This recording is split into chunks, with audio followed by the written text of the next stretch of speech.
Welcome back to Just Saying, the show where real talk meets real impact.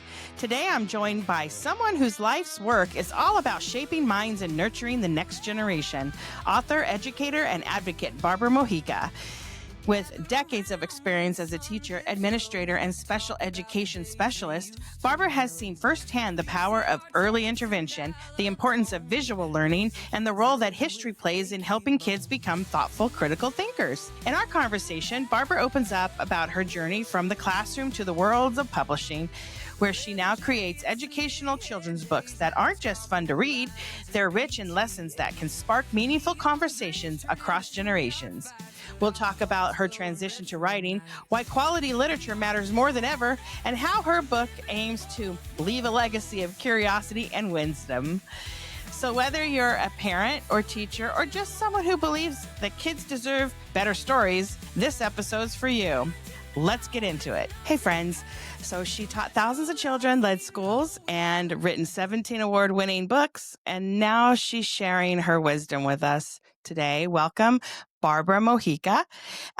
Thank you for joining us. I appreciate you being here today. Well, thank you, Jessica. I'm really happy to be here and delighted to talk with all of your listeners. You know, I love talking with educators. My sister was a fifth grade teacher for a very long time, and she didn't like, okay, I almost went into teaching. So I went into my sister's classroom and I was an observer while I was in college for 3 months for a class that I was taking. And I just realized that I just did not have what it took to be a teacher. And teaching is very difficult.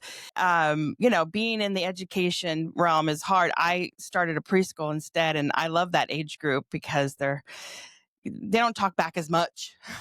So, but No. teaching we need a lot of you out there.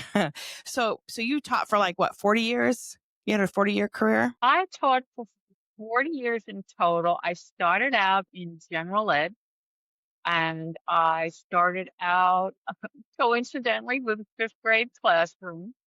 And they were, I They're started very smart teaching it. kids. They're Yeah, very age smart. 20. At age 20, I started teaching. I graduated college in 3 years, and I didn't know what I really wanted to do. I was history major, and I love history, but I didn't want to be in that kind of ivory tower research position all the time. So I started teaching, and the kids in my class were 10 and 11, and I was 20. So I think I was more intimidated than they were, but of course they didn't know that, and I was very good at hiding it. I was this pretty strict disciplinarian, and I had 56 kids in What? my curve.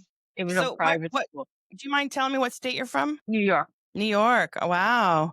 I mean, I thought we always had like 30 kids in our classes, and except for when I went to private school, there was like 9. But man, 50 kids in a class, that's freaking Yeah, a lot. and it was a handful, just for Yeah. sure.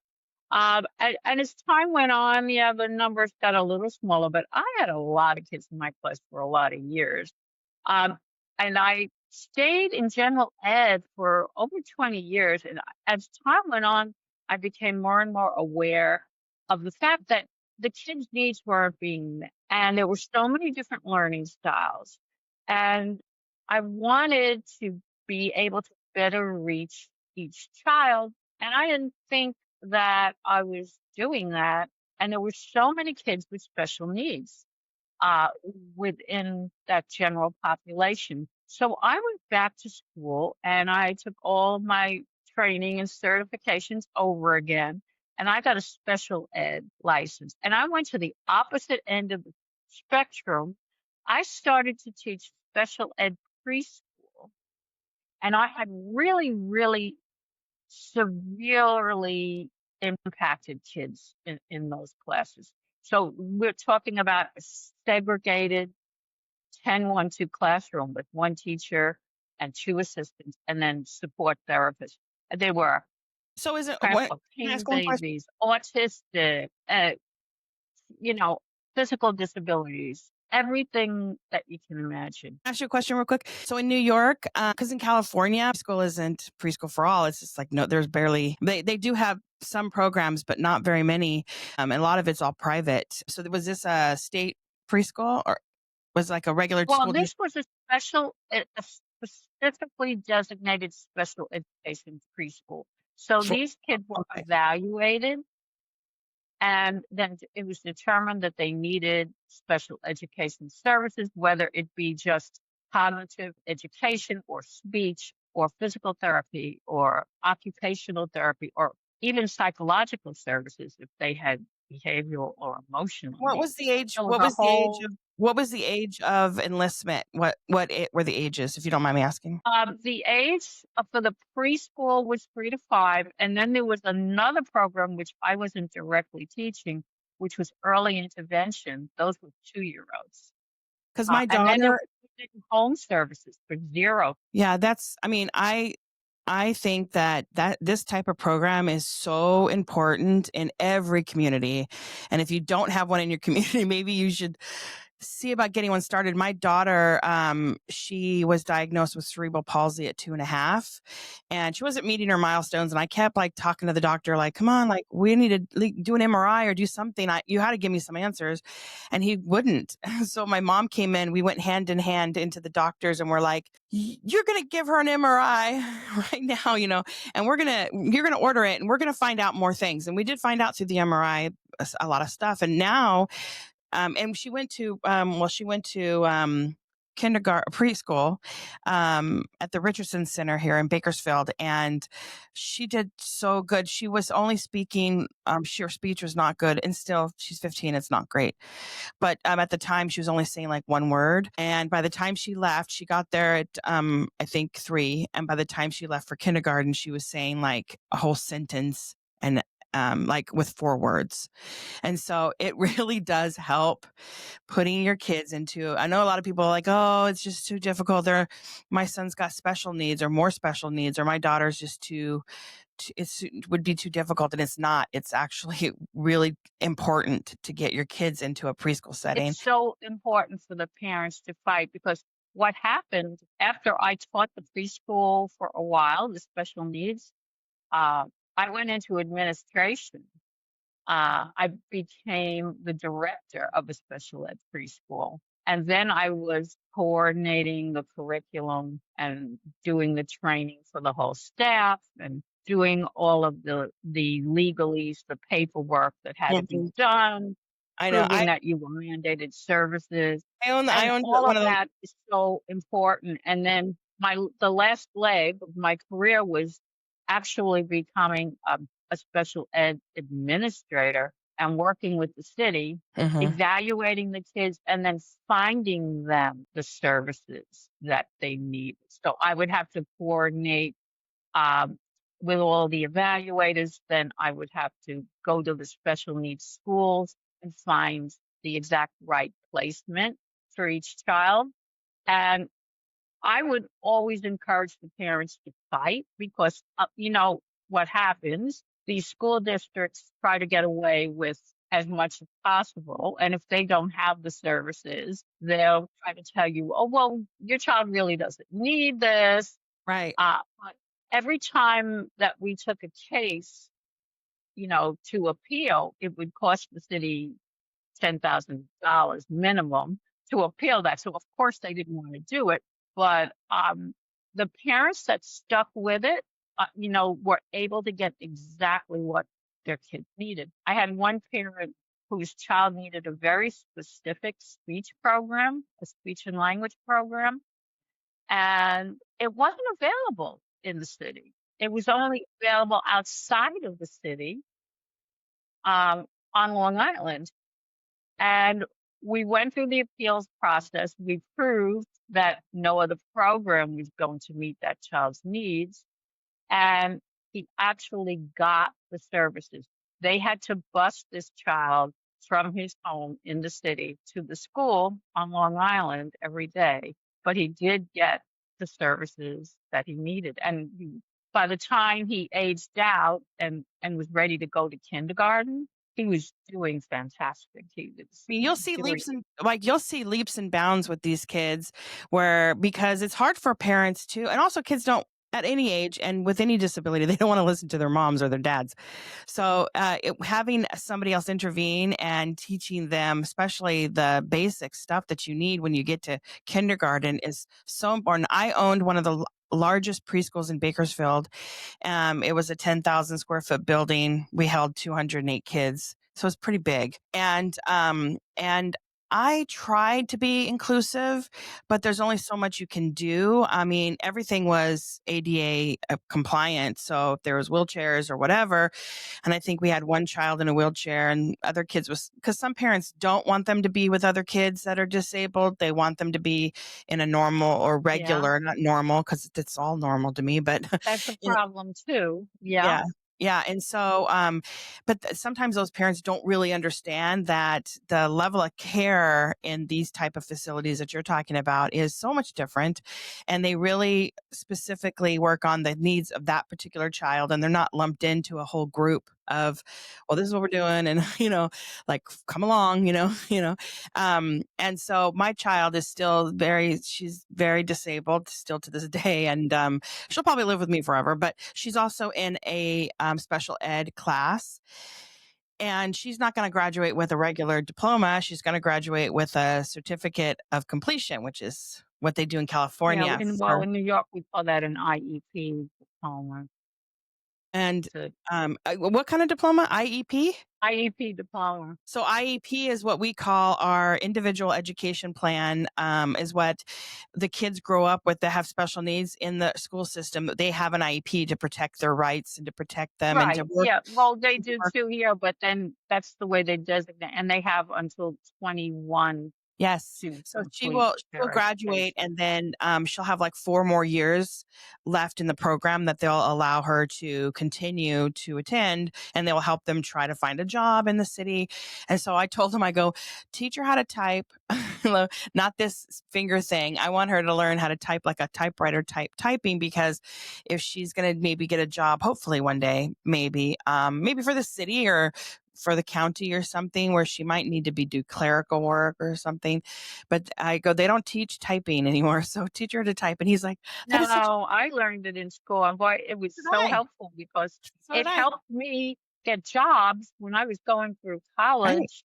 On all of the breaks and the vacations, I was able to make a lot more money than I would have if I didn't have the skill. I know. I feel like maybe I should go into the school district and start a typing course, because they used to do it. Now they don't where we're at. And the teacher's like, yeah, that's right. None of these kids know how to type. And I'm like, yeah, it's going to stop them from being able to like do a lot of work and quick work. Sometimes you're stuck with the where's your eyes and you're looking down and you're looking up, looking down. I mean, you get tired.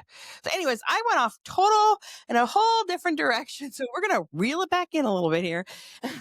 And okay, so you had this extensive teaching career, and I commend you fully for the special education component, because obviously it is near and dear to my heart.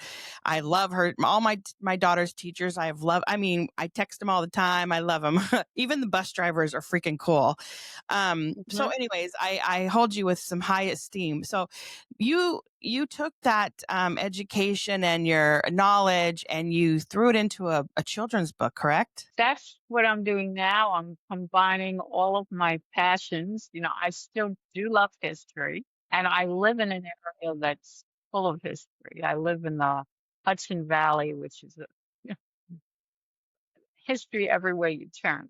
But I wanted to impress upon kids the importance of knowing and understanding history. And my book series uses a multimedia approach for kids, which makes it good also for kids with special needs, because it's so visual. My books kind of grow with the kid. Um, Very young kids enjoy the books because of all of the pictures. So I have a cartoon-like character who narrates the series, Little Miss History, and she's kind of a comic character that I think almost any child can see something of themselves in her. She's an adventurer, she's an explorer. She wears rose-colored glasses because she has an optimistic outlook on the world. And she's funny and kind of quirky. but she asked very deep and penetrating questions. And my my purpose, right, is to get kids to do critical thinking because that's another thing that's missing from the schools today. Kids are just taught what, they're not taught how, and they're not taught why, and they're not taught the process of how they get to the answers of the questions. Right. So I feel that that whole critical thinking component, which is so much an important part of history, because history is trying to get the truth. When you're doing critical thinking, you're trying to ascertain the facts and you want to separate the facts from the fiction. And in our world today, our kids are so immersed with seeing one side of the picture with social media and the algorithms and constantly being fed what their friends are interested in, being reinforced over and over and over again, not seeing the other side of that picture. Social media is a big problem. Compound that with the fact that the schools are not emphasizing the whole process of the whole thought process of who did it, why, when, where, how, putting all of those pieces together. Uh, I don't see that being taught in schools today. And history is pretty much forgotten until they get to high school, and then they take the mandated, Right. 1 year of I mean, they're American not teaching history. civics anymore. Like they're not really teaching them a good civics lessons. They're not teaching No, them no like they civics used at to. all, really, none. And so how are they going to become responsible members of their community if they don't understand how important culture and learning about our history and our traditions are? When kids are little, they're only connected basically with their families. So they learn what their family customs are. They learn about the people in their family, where they came from, what they think about, how they dress, the foods they eat. And then when they go to school, they come in contact with kids that are somehow different. And they become aware there are different ways of doing things. There are different ways of dressing. There are people that eat very different kinds of food and that think differently from me. So they become aware of that community component. And then eventually, of course, they're going to be connected with the wider world. But if they don't have that firm grounding in understanding culture, customs, tradition, languages, they miss all of that. And my books try to give a lot of that back to kids. So I use some places that are very familiar to most of us, like the Statue of Liberty or Mount Rushmore. Here in America, we'd be very familiar with those. But I also use other topics that are important in our history, but are also connected to different aspects of our lives. So they might have science in them. It might be a national park that's very much connected with science, like Sequoia National Park, where you have the sequoia trees. So in that book, I talk about how they grow and what they're used for, and the animals in the park, and the geology, and the whole process of the trees growing, and how things have evolved over time, and then some of the dangers that are present in our environment. We talk about how Sequoia National Park is the most polluted national park in our country, and how sometimes it's unhealthy to breathe the air there. And what can we do about that? What do they think about it? How can they come up with solutions? And in all of the books, uh, I bring in different fields. So when I'm talking about Ford's Theater, I'm talking about where Abraham Lincoln was shot and assassinated.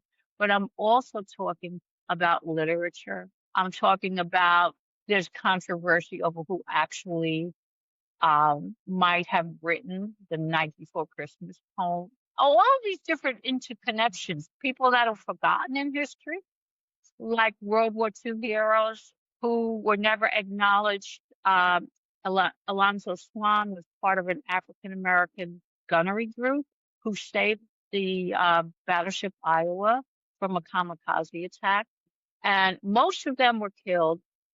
They were never really acknowledged for their role until 50 years later, when he was finally awarded the Navy's highest honor, which he fought for all of that time. So we'll talk about Native American rights when we talk about Mount Rushmore, because we talk about how the Native Americans are building their own memorial to Crazy Horse nearby. And we get into the whole thing about the UN and Native American rights and what do kids think about that. Was it right to take the lands from the Native Americans? We made a treaty with them and then we reneged on it. What do they think? Should we have one memorial? Should we have two? So I try to always involve them in thinking and becoming, active citizens and seeing that some things that happened hundreds of years ago are still having an impact on our lives today. And history is something that's constantly evolving. And when I'm in the classroom, I can give them simple examples. Like everything in the world has a history, and the day you're born, you start creating your own history.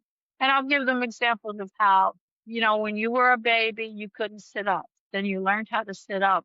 You incorporated that into your history. And then a few months later, you started to crawl. And that became part of your history. Then you learned how to walk. And you use all of the previous knowledge to create a base for preparing to go forward with something new.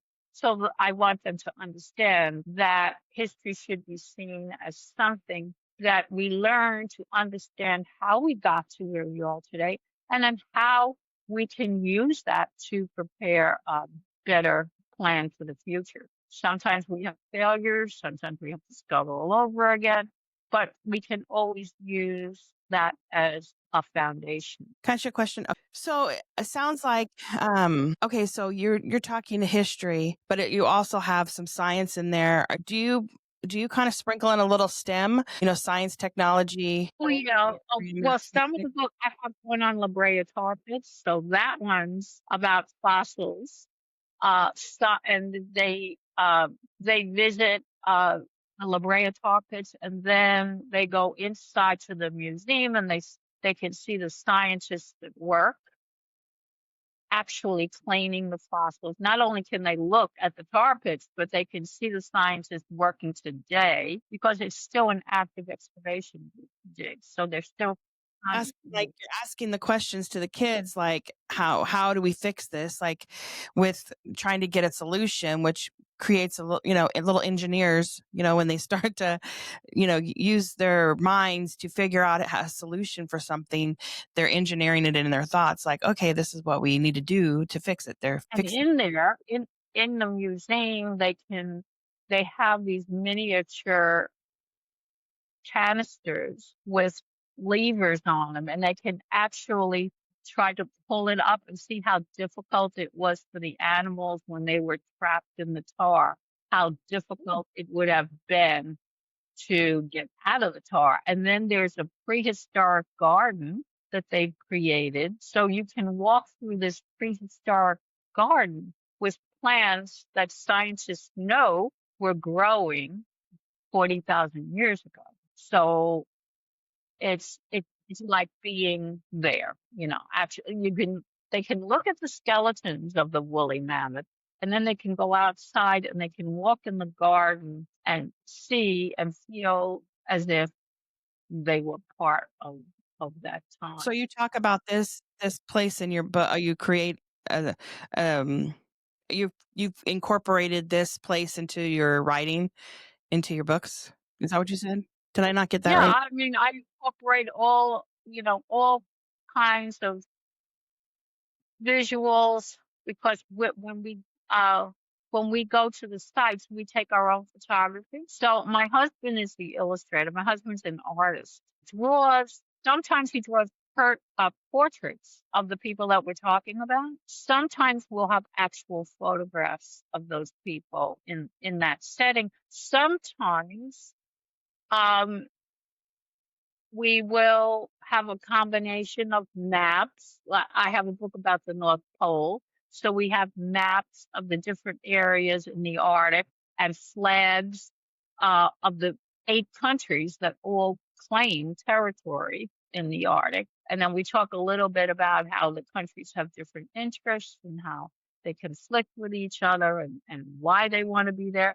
Then, of course, we always talk about the animals and the legends and sometimes the myths that go along with it. So in North Pole book, of course, we have to talk about Santa Claus and how You tell them there's no. idea of the North Pole and Santa Claus came to be, and all the other myths and all the other traditions associated with the North Pole, which is not only Santa Claus but other myths and traditions. Okay, so let me ask you a question. So what age group does your books? Okay, first of all, are they short stories? Are they longer? Do you have the actual book with you right now, or you can show me kind of the? Okay. Most of them are. This is one about FDR's home in Hyde Park. Oh, your husband's a great artist, by the way. That's beautiful. And also this one, the shortest one would be about 36 pages. They run to 50 some odd pages. So and then I have this one one like book that combines a few of them. I made a trilogy book for teachers in New York City with all the New York City books, 3 of them put together. So they vary, but you can see this is an actual photograph of FDR's desk. so the pages aren't very long in their script, right? So this might be something that you could No, like a can be basically the target audience, and of course it varies a little bit from book to book, but generally kindergarten to grade 6. See, there's an example. This one has an actual photograph from the Depression. FDR originated the New Deal. Yeah. So they can, vary. I This love one has it. the I love UN. pictures. First of all, I know people, they love pictures. Actual pictures are very important to get an accurate account of what you're talking about. And it really pulls it in focus for the listener. And I can see this being in a preschool setting where you're in circle time, and it's opening up discussions too, where teachers, honestly, sometimes circle time is the hardest time because you're reading books and it's like you really want to have books of substance, not just Dr. Seuss, which we all love, don't get me wrong, but everybody loves Dr. Seuss, but you need books of substance also. It's very important for when you're discussing themes of you're doing history as a theme in your preschool setting or in your school setting. And I think kids would take that book and would, because coffee table books are so great. Why? Because of all the pictures and all the things you see, and you're putting important knowledge with those pictures, and they're going to learn something from it. Because they look at textbooks and they're like, ugh, I don't want to look at the textbook. And even though they have great pictures, it's not like what you're providing in this book. I think this book is actually, I'm really impressed with this book, to be honest with you. I really can see this book doing really well. For all ages. What I like Really. to do is, when I do in-person visits or when I'm at book fairs or book signings, I like to adapt the book to the audience. So if I'm working with a very young group, I will use the pictures as a starting point, and then I'll integrate a very simplified version of the text with the picture. And then the questions that I ask them to try to get them to do a little bit of critical thinking will be easier, type of does this look like your house? What do you see in this picture that's different from what you see in your house today? Different types of relationship. But it's funny that even a 6th grade, if I take a sample of my books and pass them around the 6th grade classroom, they'll all be like really, really into it because they're not used to getting so much visual when they're getting information in their books. Right. They're used to the middle grade types of books.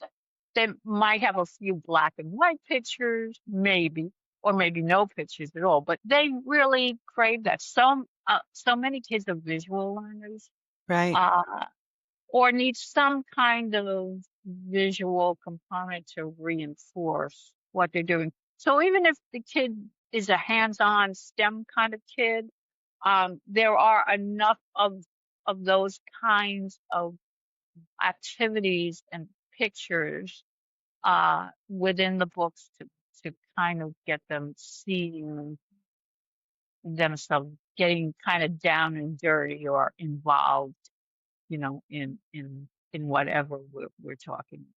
And I feel like I feel that more children, there are different ways that kids learn. Some are visual, some are audio, some have to be hands-on. But I think that our culture has created a lot of visual learners because of the online presence, that kids are constantly focused on pictures. You know, YouTube, and yeah, of course. yes. I mean, I wrote a book. It's a memoir about my own life, but I put all my pictures on the front and back of, like, it almost looks like a smattering. Like I just threw the pictures out and then, like, they're kind of arranged a little, like as if you're going through your photos on the floor and you're just threw them out there. And I thought to myself, people are going to want to see. I'm talking about myself throughout the whole story. They're going to want to see all the parts of my life that I talk about and visually. So there are pictures on the inside of the book and on the outside of the book, because I kind of felt like in this day, people stalk people on Facebook because they go through all their pictures and they want to see all about their little life. And I think that I think we're creating a lot more visual learners today than I think we ever had. And I mean, I know it's some. Well, adults too. I mean, they say that the statistics that have been compiled on this, if you don't have something visual, a lot fewer people will even stop to look at something online. True. So there's got to be something visual. They've gotten so accustomed to the live stream, to the TV, that they expect to see that there. So So I think, you have yeah, as a whole, I think the whole society is becoming more right. visual. So you have in all how many books in all? No, I have 17, okay. uh, and I am working on the next single book is going to be about Gettysburg, but I'm also doing, because I did a major research trip a couple of years ago to the historic triangle, which is Jamestown, Yorktown, and Williamsburg. So what I'm going to do another trilogy kind of book with that. So it's going to be Little Miss History visiting the historic triangle. So there'll be a section on Jamestown, a section on Yorktown, and then another section on Williamsburg. So that one will probably run around 100 pages or so. You should come out to And you could California. break it up into three separate books, or consider it one giant area, the whole historic triangle. You should come out to California and do one on the gold rush of California. And was it Yosemite that with the geysers? And there's a lot of history out here in California. Well, I have a brother in California, so I've been out to California. But we did one on Sequoia, um, and I did the one on La Brea Tar Pits. That That's was right. that was also California. That's right. I try to hit different sections of the country. But of course, since we try to visit the area personally ourselves to get the pictures, it has to be, kind of coordinated. We don't start writing the book. I don't do any writing until of course, with the North Pole being the exception, that we have not personally visited the North Pole. But I did a book on the Inside Passage of Alaska, so we visited all of those spots, Tombstone, Arizona. It and the trips have to be planned and coordinated as well. So Right. I don't do any writing until I have the actual feeling of the place and the photography in You know place what? I because think that's important in the writing. you're very Uh, smart. You're be- very smart. You get vacation time and it's a write-off. No, I'm just kidding. my husband has to he has to integrate his vision as an artist as well um, with my script. So I write the script first after we visited. I write the script and then I give it to him and he does thumbnails and like does an overview of what his vision is for each of the pages. And then sometimes we have to revamp because his vision of something artistically may not go in exactly the same order that I had the script, or he may not be able to show something exactly the way I wrote it. So then there has to be another revision again. So each time I write one of these books, I would say the average rewrite is about 12 times I can relate. until we come to the actual final, okay, this is the final script. These are the final pictures that are going to be in the layout and it's ready to go. Now, did you get these published through conventional publishing, or is this, like indie type self-publishing? We have my husband, I mentioned he was an artist and he always has been an artist since like age 5. He's been drawing ever since he went to school and storytelling as well. He does his own stories. He's more into, he illustrated children's uh, things like, he did some of the My Little Pony type of things and coloring books and a children's Bible, things like that. But he also does his own pirate cartoon series and he has a science fiction series. So he's got his own writing interests too. But his vision with children's books, generally we pretty much click because he has that experience doing children's books as well and usually it works but like any children's book the biggest hassle is rewriting for a couple of reasons. First of all, getting it clear enough that the message is going to be transmitted the way you want it to be transmitted.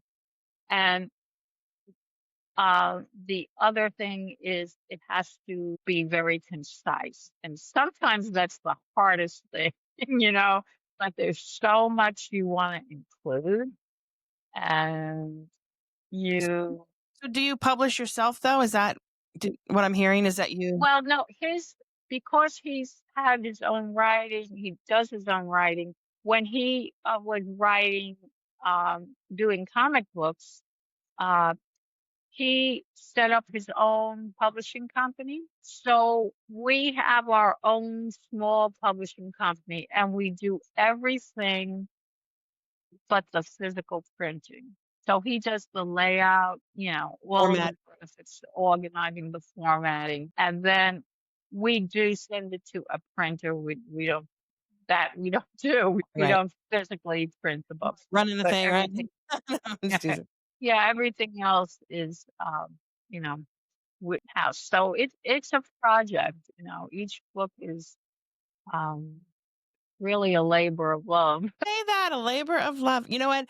I think that writing, I've always envisioned myself writing children's books because obviously I spent many years in preschool settings and I have tons of ideas in my head, but I never did it. And I never thought I would, I don't know. I guess there was a mental block about, I don't know, thinking that I couldn't do it, but I just got done writing a book and I'm very proud of it. And I'm thinking I might, it's not going to be as great. I mean, I hate to say this, but as great as yours. Yours is super cool because you're serving like so many purposes. You're giving the kids education, not just a fun book to read, not something that's going to not just make them feel good, but you're giving them like what they say is true.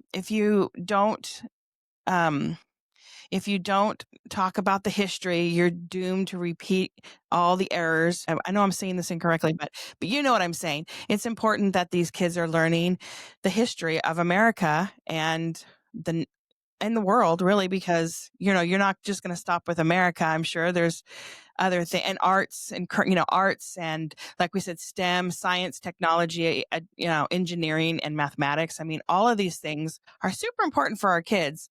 And I sometimes wonder the type of books that they have out in the schools nowadays.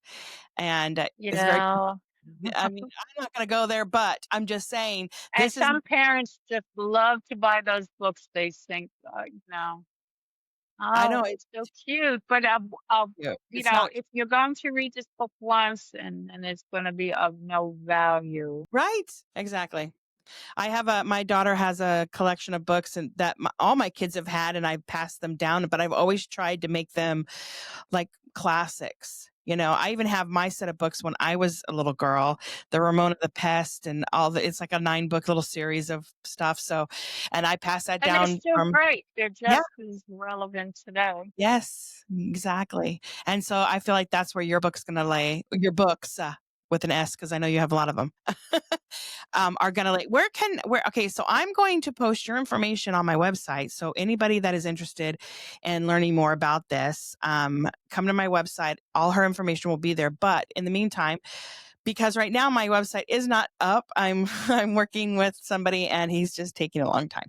I don't have a do-gooder, go-getter husband. I mean, like your husband in the guy that's working on my website. I wish I did, but I don't. So I am at the mercy of him. So it's not up yet, but when it gets up, I will have all of your information online. But in the meantime, where can my audience go to find your books and find out more information about you? Well, the best place, it's kind of like one stop, is to go to my website, which is just www.littlemisshistory.com. And from there, you can get to any of my resources. So if you click on that, the website has links to everything. So if you click on books, you will see a drop down to preview each book. You will see reviews of the books. If you click on blog, you can go to my blog where I do book reviews. And I also have all kinds of tips and information for parents and teachers and authors. I have a YouTube channel where I collect videos for children and for parents and for teachers, as well as my podcasts and interviews. And I do every week a trivia challenge and a 2-minute teacher. So I do supplementary lessons that parents can use in all different subjects that they can easily set up and use with their kids. So my YouTube channel is there. You just see everything listed along the top of the website, and you click on what you want. Pinterest board with pins, my social media, everything. You just click on the picture and you can get there. You're just an educator for life, right? That should be your on your back of your license plate. Like lifer, educate, or I don't know how to say it, but you have continued your educating. You had 40 years of principal and teaching, and you've really pushed that through, and I just think you're just really special. And I think your books are great. And I encourage parents to go out and get these books. Go out and get Barbara's books. Trust me. I think that they'll be great for your kids. And like you said, it's going to be something that you can pick back up later, and they can give them to their children, just like I gave my books to my children. These are books that you can pass down because it is history. It is never going to be different than what's on the page. It ain't going to change because it's history, right? If hopefully someday they might be able to get to visit some of these places in person Right, as exactly. well. That's really a good thought too. Thank you, Barbara. I appreciate you coming on today and sharing your story and your books with my audience. And I really do. I just think you're very special, and I commend you for all your service as a teacher and for all of you teachers Well, out there. just, I thank just you so appreciate much. you. I hope that your listeners will find something of use. I do too. on all on my website, any of the resources. I do too. So, everybody out there, if you want to hear more about Barbara or about my book or about anything, go to my website at www.jesssaying.net. And you can also email me at jesssaying@att.net. I am on TikTok. I'm on all the things. Okay. So go follow me and follow our journey. And I appreciate you guys for staying with us to the very end. All right. Barbara, thank you. All Bye. right. Bye-bye.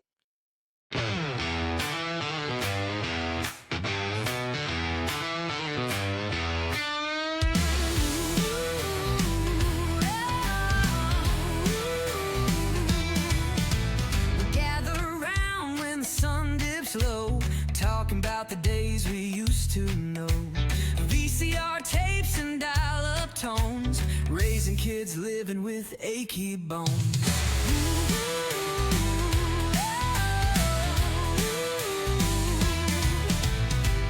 Leather jackets and big hair days, now it's carpool lines and PTA. Neon dreams turn into schoolyard fights, but our hearts glow in retro nights. We are Gen X, living both worlds.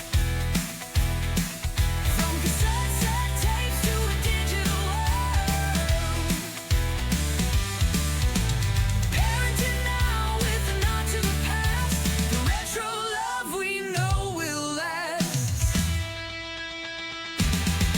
We are Gen X, living both worlds. From cassette tapes to a digital world. Parenting now with a nod to the past. The retro love we know will last.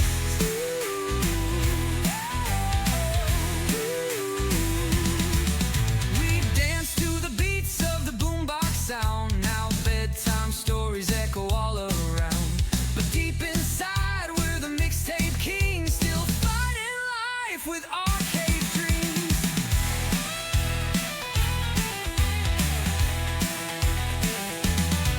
Feeding families with a pizza slice, telling tales with a side of advice, laughing at the